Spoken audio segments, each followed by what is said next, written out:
All right. Hi, folks. Thanks for joining us tonight. I'll let folks log in. It looks like Tazbah and David are making their way into the Instagram room.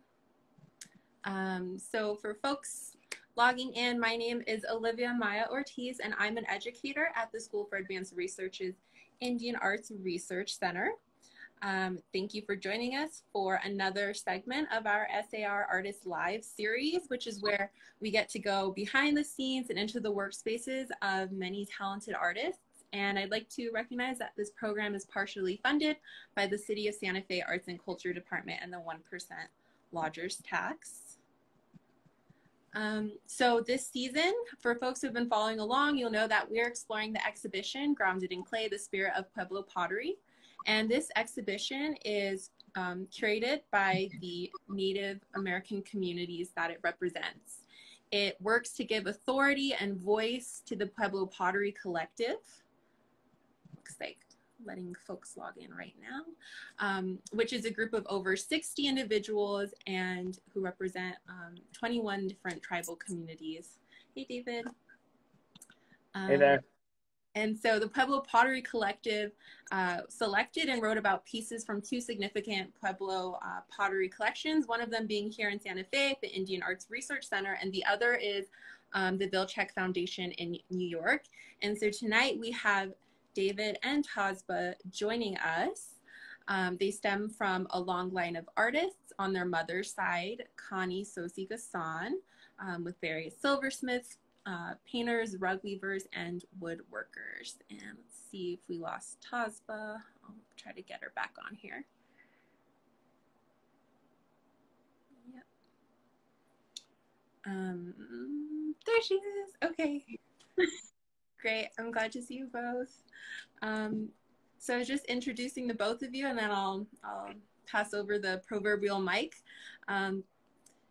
David is a metalsmith and fashion designer, as well as a social justice advocate, and Tazbah is an artist and museum technician in collections management, and she currently holds a position with the National Museum of the American Indian. So both David and Tazbah are members of the Pueblo Pottery Collective, and this evening we get to learn more about their curatorial perspectives on Grounded in Clay, as well as their respective creative practices. Hi, David and Tazbah. Would you like to introduce yourselves in your own words? Go for it, Taz. Hello, my name is Tazbah Gaussoin. I currently live in Lorton, Virginia, but I'm originally from Santa Fe, New Mexico, born and raised. And I am both Picuris, Pueblo, and Diné on my mother's side, and of French descent on my father's side. Yeah, I currently work, my day job. I currently work at the Smithsonian's National Museum of the American Indian, but on the side, I make leather purses and tote bags and all kinds of fun art with leather. But yeah, it was really a privilege to be able to be asked to be a part of the Grounded with Clay, and just really appreciate that opportunity. Thanks, Tazbah. You, David? Sure. Good evening, everyone. My name is David Gaussoin. Tazbah's older brother. Just like Taz, I'm Picuris, Pueblo, Navajo, and French descent. I live here on the south side of Santa Fe, represent. Born and raised. This one's for all the Southsiders.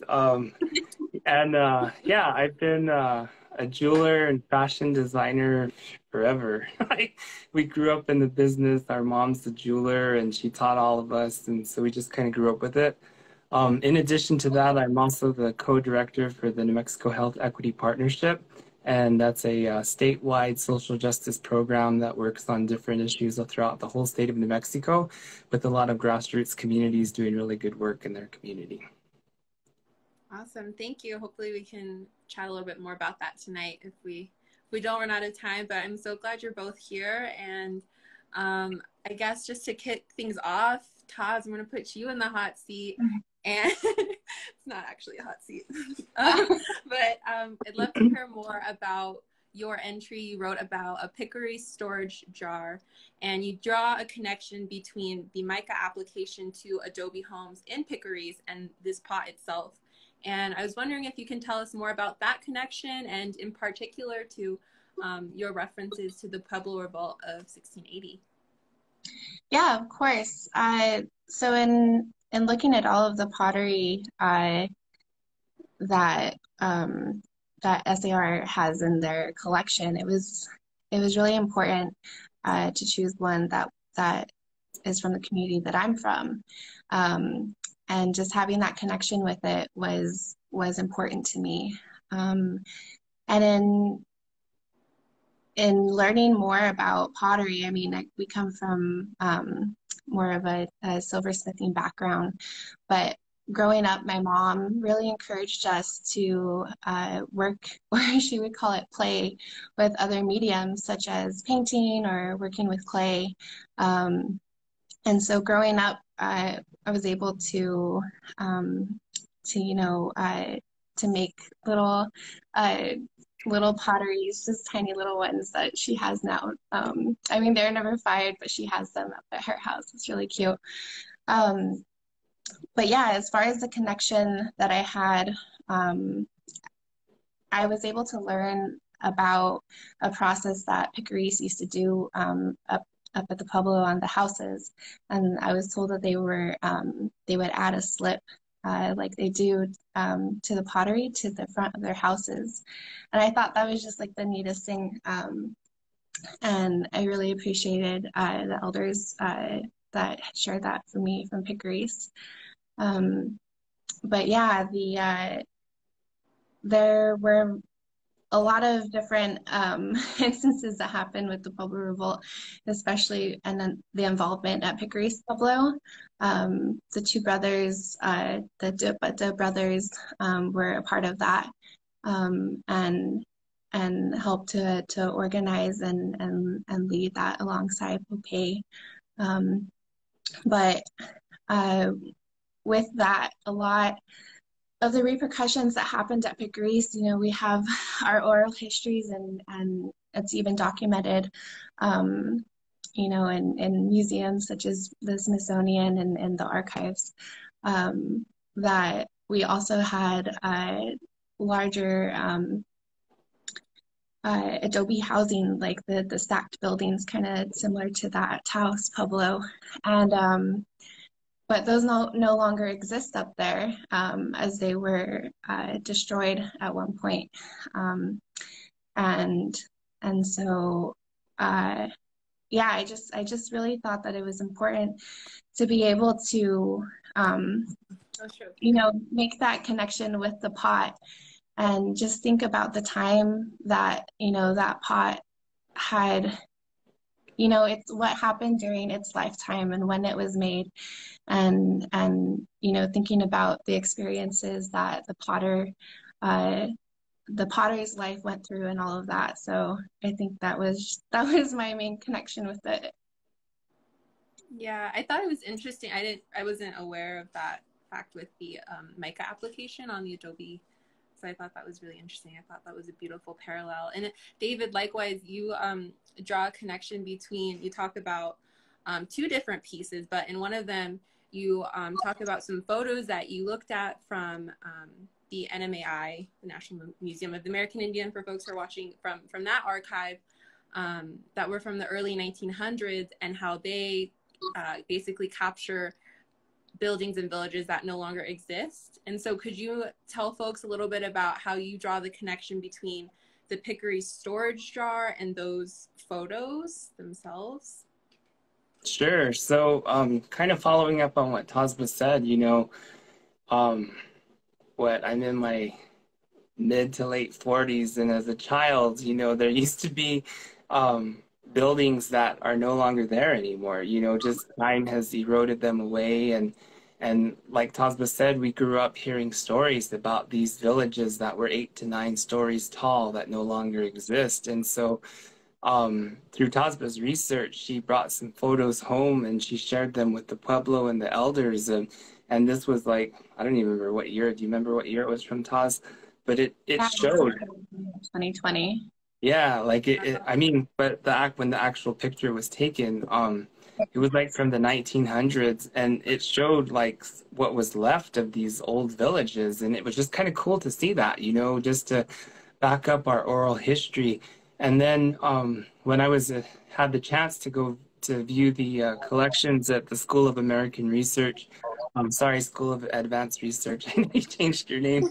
Um, I saw this pot and I was just blown away. Like the picture really doesn't do it justice. This pottery is like maybe 3 to 4 feet tall, and it's huge and it's beautiful, and it's made just like the pottery that we have up there today. The walls are thin, and it just blew my mind that this pot was still in existence after how whatever it had been through. And I was talking to my mom after I went to go visit the collection, and something just like called me to that pot. You know what I mean? I just felt like this connection, and it's like, and then I had to, you know, in our way, ask it permission. Like, do you want to travel? Like, because, you know, knowing that this is a traveling exhibition and it's going to go places, and I told it, I was like, you know, if you are happy just being here and being settled, then that's okay. But if you want to travel some more and have some more adventure in your life, then you got to get permission. You know, it's not up to me. You gotta ask the people who are in charge if it's okay. And so sure enough, the collection managers and whoever the people in charge were gave it permission to travel. And so I said, okay, it's ready to go. You know, it's not done with its journey yet. So it was just cool, you know, to see something so ancient and beautiful. And like Tazbah was saying, just to have that connection to the people, our ancestors. You know, it could be someone in our bloodline that made that pottery or used that pottery, or, you know, it was just nice to have that connection. Yeah, you mentioned something about it having thin walls.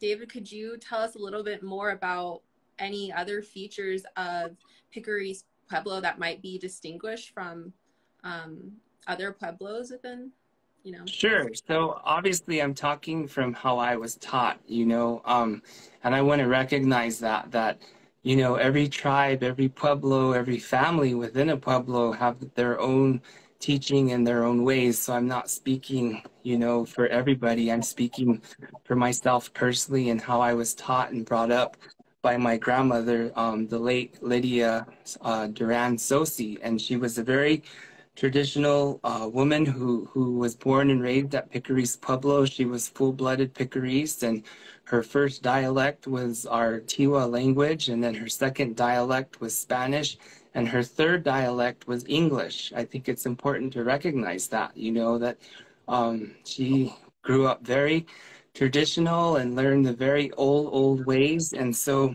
what she used to tell me was that in Picuris, as Picuris people, we're not wasteful people. We cherish every little bit that comes to us, and that's why when we build our pottery, the clay is so precious. We build it using the minimal amount of clay that we can use to signify how precious the clay is. And then she also taught us that our pottery is utilitarian ware. We don't make it for decorative purposes. They may do it nowadays, but in the old days it was to be used. And so our pottery was made for cooking and hauling water and whatnot. And so you can tell Picuris pottery because it has very little to no design on it. We don't put decoration or anything. And then like if you pull up that picture again, you see the black spots. We call those fire clouds.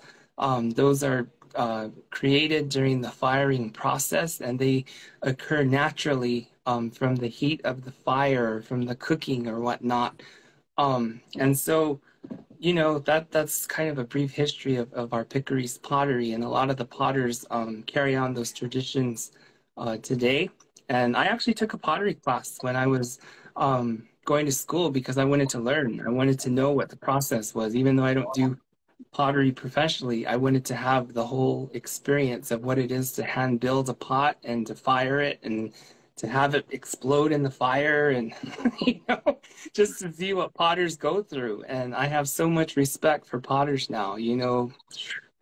Amen to you all. That's a lot of work. Yeah, you talk about Anthony Duran as well. Could you briefly mention kind of where they fall in that history? Sure. So we have our late Anthony Duran Joseph, as he's locally known from Picuris, Pueblo. He's now passed away.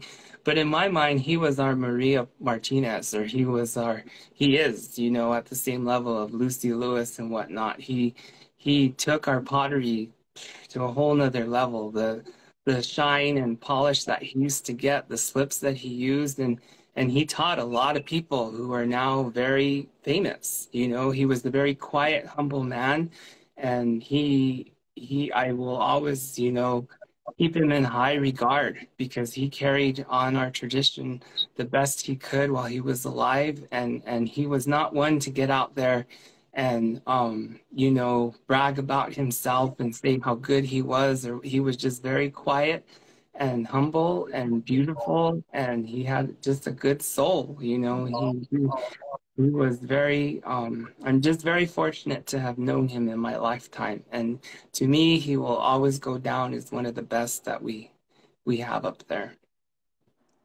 Thank you for sharing that with us.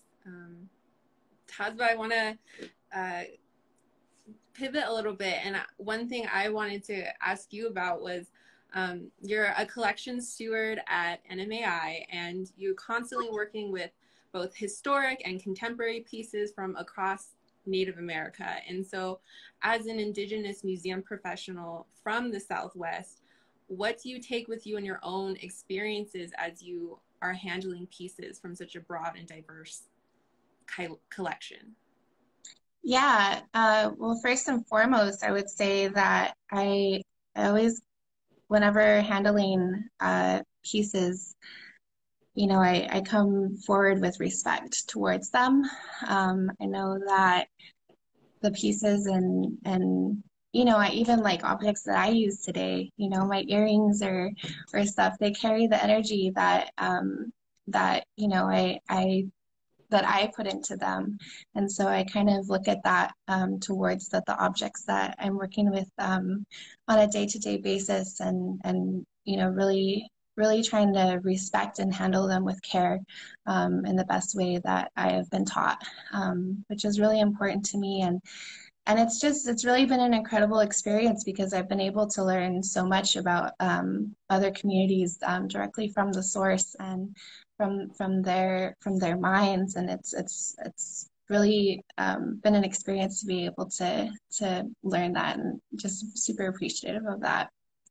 And you know, just coming from our background, like our late grandma and our late grandpa, who is the late Carl Sosi Senior. He was Diné, and yeah, he both our grandpa and our grandma, you know, just really put forth that it was important, you know, to continue with our education, and you know, and whatever we decide, just to whatever we decide to do in life, just to do it with respect.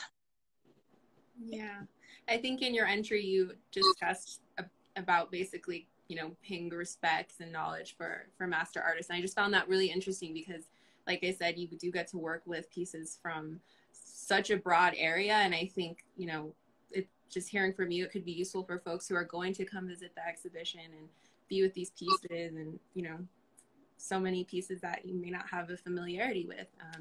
So thanks for that insight. Likewise, as an artist and from an artist family, kind of, you know, how has that background informed your collections management role?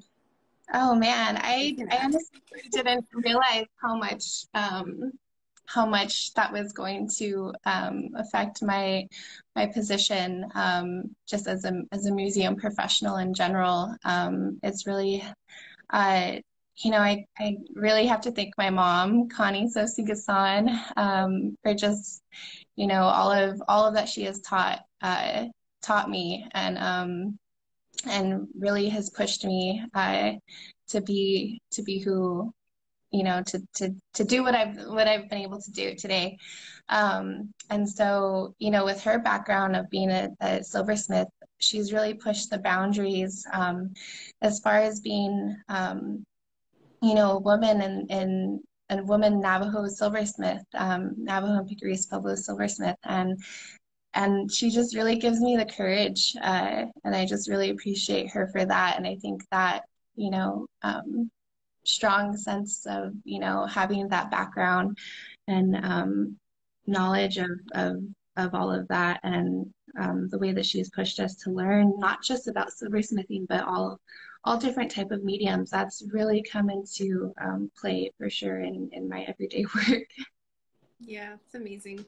You're both doing awesome work. Is there any other work that you or David would like to share with us while we're on? I feel like my brothers would always, you know, like whenever they would make earrings and stuff, and I was living back home, they'd be like, try these on. Are they too heavy? You know, like, you know, because if you wear like earrings all day, they get really heavy and, you know, pull on your ears. And so it was, you know, I like that they use materials that, you know, you can rock earrings all day. That's important to me. Yeah, you have to have the big earrings. Yes. The longer the better, the bigger the better. So I'm just giving you a quick whirlwind tour. These are just some bracelets that I have. Sterling with rutilated quartz. And then this is my workshop. This is it. I mean, it's very compact, but this is my desk that I do office work. Here's our website. Please check it out. Our Facebook page. Please like us. Here's my desk where I do most of my work. You know, this is, Tazbah was saying about our grandfather, the late Carl Sosi Sr., and, you know, he was Navajo, Diné, and his brother, Tom Sosi Sr., was a silversmith. And this is what we still use, you know, just a stump, a wood stump. This is my most used tool in my shop. And then this is where I do my soldering, my cutting, my buffing over there. And I wanted to pull these out. These are some fashion pieces that Tazbah and I work together on. This is like a halter top that was made out of a recycled purse. This is some of the dresses that you'll see on our website with the organza. And that's the top. And then this is the dress there. And then this is another skirt that Tazbah, we work on this together, you know what I mean? We design and we sew together, and I also collect Spanish retablos, a lot of the local Hispanic artists. So just a quick, you know. Yeah. Thanks for sharing. Is there anything in particular that's been inspiring either of you recently? It's been on your mind? Go for it. Yeah, when I was at market in Santa Fe this past August, my brother, our other brother Wayne, gifted me some tickets to the fashion show for Swaya Fashion Show, and I was just like, when I left, I was just like, oh my God, like I can't wait to, like, you know, start getting back into fashion design again. Like that's always been, you know, something that I really enjoyed and working on with and collaborating with my brothers on those pieces. So maybe we'll see. I don't know. We'll see. That's exciting. Yeah. Before we log off, we'll make sure to plug your handles. What was that, David? I was just going to say for myself, I'm just inspired by everything around me. Like, you know, I really, I have a garden outside where I grow corn, and I just, this year they just popped up on their own. We have sunflowers and pumpkins. Like, we didn't plant them, they just happened. And so this whole summer I've just been checking them out and just really like what they look like, and trying to figure out how I'm going to incorporate that into my work, and you know, just our travels wherever we go, and we're always looking for different materials wherever we go. We take it all in, you know what I mean? And however we can incorporate it into our work. Yeah, sounds like a truly creative life. We're almost out of time, so I just have one more question I'm going to pose to both of you. and that is centered back on Grounded in Clay now. And so one of the exhibition themes is that of ancestors. And each of you as a future ancestor and in the spirit of remembering forward, can you tell us what these pottery pieces might say about our contemporary moment one day in the future? That's a big one. Who's going to go first? Go for it, Taz. Yeah, I think, you know, these pieces have survived for this long, and, you know, and just showing how much those master artists had put, you know, their work into it. They used their hands to create those works, and it's, I think that's just mind-boggling to me. Like, these pieces are so, you know, they're so much older and than us, and they've lived on, you know, these incredible lives, and it's just interesting. And I just wonder, you know, what they've seen on their time that they've been in pottery form, and I think that will really, you know, just, you know, what else will they see is, I think, what's kind of interesting to me. I think for myself, they represent strength. You know, they were made to be strong, to be able to last as long as they have, and they will continue to live. And it again takes us back to our mother's teaching. You know, she always taught us to create our work so it lasts, it's durable. And she got that from her father, the late Carl Sosi Sr., who was a master woodworker, and he used to tell her, you got to put that extra nail, you know, so your furniture and your wood lasts. And so whenever we're creating our artwork, even though it's pretty and it's meant to be, you know, it's durable. It's going to stand the test of time. And that's what all these potteries, not just the Picuris pots that are in the exhibition, but I encourage everyone, if you're in Santa Fe, go see the exhibit. It's beautiful, it's well done, and every single pot in there will blow your mind. Like, it's just an amazing collection of pottery. And I think all those beautiful pots represent all our beautiful native people here in the Southwest, and our resiliency and our strength and our endurance. You know, people forget what the people of the Pueblos of the Southwest went through. Like, we had to endure not just drought and famine and, you know, all the natural causes, but we had to endure the conquistadors. We had to endure the United States government, the BIA schools, the PHS, I mean, everything, you name it, and we're still here. And that's what those pots represent, man. We're strong people. We were here ages ago. We'll be here ages again. You know, we're here to stay. We're not going anywhere. Like, and we have to end on that note. That was so beautifully stated. Thank you so much. Yeah, folks, thanks for logging in tonight, and thank you, David and Tazbah, so much. I really enjoyed hearing your perspectives, and I think, you know, we learned a lot from each of you. If you are in Santa Fe, the Grounded in Clay exhibition is on view, and that is going to be on view through May 2023. If you're a New Mexico resident, the first Sunday of every month is free admission. So definitely take advantage of that and take your families. We have a lot of cool, fun programming going on those days, the first Sunday of the month. And we will do another one of these next month. But until then, thanks everyone for signing in. And thanks, thanks, David, and thank you, Tazbah, so much. And I hope Real quick, Olivia, I want to say thank you personally for inviting us to do this, and thank you to the School of Advanced Research and the Ville-Kleck Foundation. I hope I pronounced that correctly. You know, and the Museum of Indian Arts and Culture, who are all supporting this amazing exhibit. And thank you for having us to be a part of it. It really, truly is an honor. Thank you.